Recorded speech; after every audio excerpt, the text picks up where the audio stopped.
name is Joy Presley. Now before we start the video, please be sure to like, comment, subscribe, and share. That would be greatly appreciated. So today I'm super excited, guys, because today I'm gonna be attempting to make Korean food for the first time.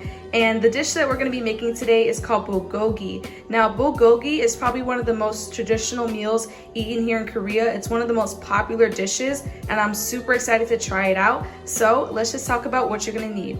So the first thing you're gonna need is 1 pound of bulgogi meat. Now you can find this at any Korean market, any Korean store, but let's just say you don't live near one. You could always go to the butcher, ask for some ribeye, and just make sure that he cuts it nice and thin. You do not want to make sure that the meat is too thick because it won't be good. So make sure that you go to the butcher shop, ask them for some ribeye, cut it thin, and you'll be good to go.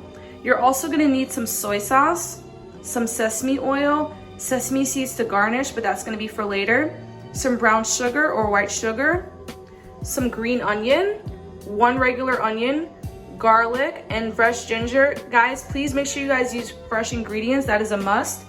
And we're also gonna need a Korean pear. Now let's just talk about this little guy for a second. Korean pear is so crucial to this dish. If you guys do not have it, it will not be successful. So please, guys, buy the Korean pear. It's a way to tenderize the meat and it's a way to make the bulgogi nice and delicious, and you guys really need it. And we're gonna talk about that a little bit later, but please, guys, buy a Korean pear. But like I was saying before, if you do not live near a Korean market, you could always buy some kiwi as a substitute. And for later, we do have some chopsticks, some Korean wooden bamboo sticks. That's for later. Some Korean rice bowls. And we also have some rice because we are going to be making fresh rice in this video. So stay tuned for the next step. Alright guys, so first things first, you guys already know me. The first thing that you guys want to do is clean your bulgogi meat. Please guys, always clean your poultry. You want to get all the gunk and funk and impurities off of whatever you're cooking with. So all you need to do is just fill a bowl up with water, and you are going to add 1 tablespoon of vinegar, and you are going to soak the bulgogi for at least 10 minutes to get all the impurities off, and we'll be back after that's done.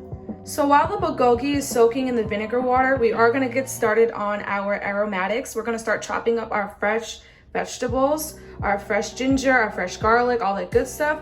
But the first thing that we're going to start with is the Korean pear. I want to show you guys how you're supposed to cut it and grate it, and stay tuned for that. But for the other ingredients, you're just gonna chop your onion, your garlic, your ginger, and your green onion into fairly small pieces, nothing too fancy. But I am gonna show you guys how to properly cut the Korean pear, so stay tuned.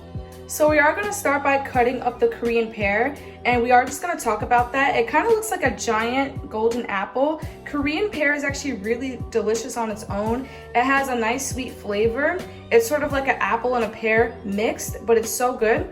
But anyways, guys, what you wanna do first is just start by removing that little white part. It's kind of like a way to protect the pear, you know, to keep it nice and, you know, safe from all the bugs and insects when it grows out in the wild. So this is what it looks like. So you just want to remove that little lace part, and what we're going to do is just start by cutting it in half. Just cut it just like an apple, really simple, really easy. And what we're going to do is we're going to start by grating it into really fine pieces. If you do not want to grate it, you could also cut it into really small fine pieces. So we are going to do that, and stay tuned for the next clip.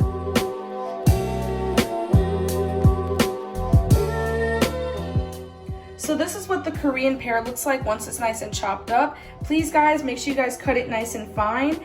And you guys do not need to use the whole pear. Just cut up 2 slices of the pear, like 2 little slices, and this is how much you guys get. You guys get a lot of pear, and like I said before, this is a way to tenderize the meat. It's a way to give it sort of like a sweetness, and it's just really needed, guys. You guys need to get the Korean pear. If you guys cannot find any in your town, you could also use a kiwi. I've seen a lot of Korean people use that as a substitute. You know, it's a great way to tenderize the meat. So that is what we did, and stay tuned for the next step where we're gonna check on the bulgogi. So as you guys can see, we're back and we have drained all of the vinegar water from the bulgogi meat. So now the bulgogi is nice and clean, no more dirt, no more gunk, no more funk. And now we're ready to begin the whole marinating process, one of my favorite parts, because this is how we pack in so much flavor. And let's just get started. So as you guys can see, we already cut up our vegetables off camera from before. And for the marinating process, you are gonna need, like I said earlier, some soy sauce, some black pepper, salt, sesame oil, and brown sugar. And of course we have our Korean pear. And we're just gonna start by adding the vegetables first. So just start by adding all your vegetables, your green onion, your garlic, your ginger, and your regular onion to the bowl of meat. You're also gonna add your Korean pear, and then you guys could add in all your seasonings such as the black pepper, the salt. You guys could add in more seasonings if you want. If you guys wanna make this spicy, you could add a little bit of chili oil or maybe some red pepper flakes. It's really up to you, but this is the marinating process, so just have fun with it. And we're gonna show you guys what we do next.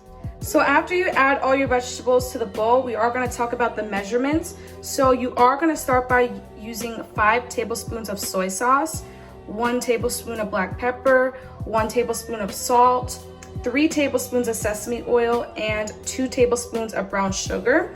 And after you guys add all of that, you're gonna give it a really good mix. I suggest that you guys wear some gloves. This way you guys can kind of massage everything together.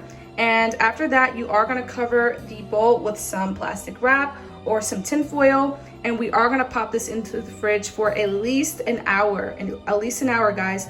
If you guys do not have an hour to spare, you could always put it in the fridge for at least 30 minutes so that everything can get nice and flavorful. Marination is so important to this dish if you guys wanna pack in the most flavor. So go ahead and do that, and we'll be back. I just want to show you guys what the bulgogi meat looks like once everything is added. Oh my gosh, guys, this looks so delicious already. I cannot wait to eat. Now, this is optional, but you guys could add a splash of rice wine vinegar. This is just if you want to give your meat a little bit of a tanginess, completely optional. If you don't have the rice wine vinegar, you could also use regular vinegar, just optional. But like I said before, we are going to cover this with some foil and refrigerate this for at least 1 hour or overnight.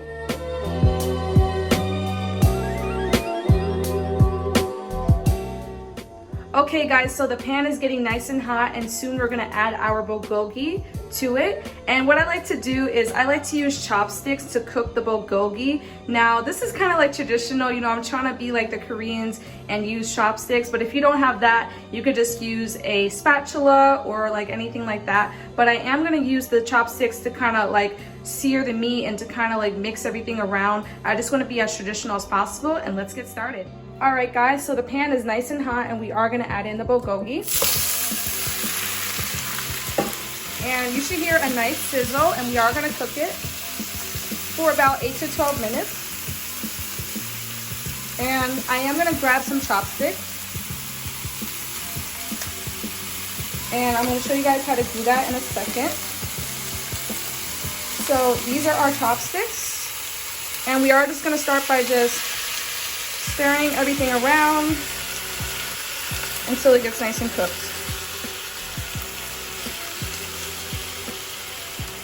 So as the bulgogi is searing away, it's getting nice and grilled, we are going to start by making our white rice. Now white rice is eaten pretty much with every Asian meal. They eat lots of rice, and here in Korea they also do the same thing. So we are going to make some nice fluffy rice.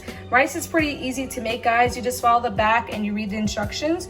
So we are going to make 2 cups of rice to about 2 cups of water, and we're going to cook that in a rice cooker, and we'll be back when that's done. So this is what the bulgogi is looking like after a few minutes. As you guys can see, there's a nice sizzle. There's a beautiful gravy at the bottom. And don't get rid of all that gravy because we are going to eat it with the rice. It's going to be super delicious.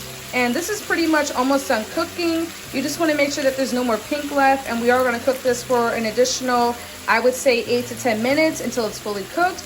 And as that's cooking, we do have our rice in the background cooking. It's in the rice cooker. Hey guys, so we have reached the end of the video, and look at our beautiful table, guys. Look at how beautiful I decorated it. I added this really nice red tablecloth. Since this is a traditional Korean video, I decided to use the color red. I thought it'd be so cute. And let's take a look at our bulgogi. Oh my gosh, guys, look at the finished product. It looks so cute, so neat, so delicious. We also plated it with some fresh carrots, some Korean cucumbers, and to garnish, we added some green onion and some sesame seeds. This looks to die for. Now in Korea, they typically eat bulgogi with lettuce wraps, so we do have some fresh green lettuce. Look at that, guys. So all you would have to do is just add a little bit of your bulgogi, your rice, and you just add it to the lettuce wrap. You wrap it up and you eat it. It's so good. We also have these rice bowls, and we added this to Korean stainless steel bowls. Really pretty. On the sides, I decided to decorate the table with some Korean chopsticks to eat everything. And over here we have some Korean drinks. These are so good, guys. We have the green apple flavor and the orange flavored soda. So good, guys. I love Korean food. I love Korean drinks. And that is pretty much all for the video, guys. That is how to make Korean food at home. I think I did a pretty good job making Korean food, especially for a Black girl. That was so much fun, guys, and I hope you guys learned something, and I really hope that you give this recipe a try. Korean food is so underrated, and I think you guys would really love it. Well, that's all for this video, guys. Please be sure to like, comment, subscribe, and share, and stay blessed. Peace.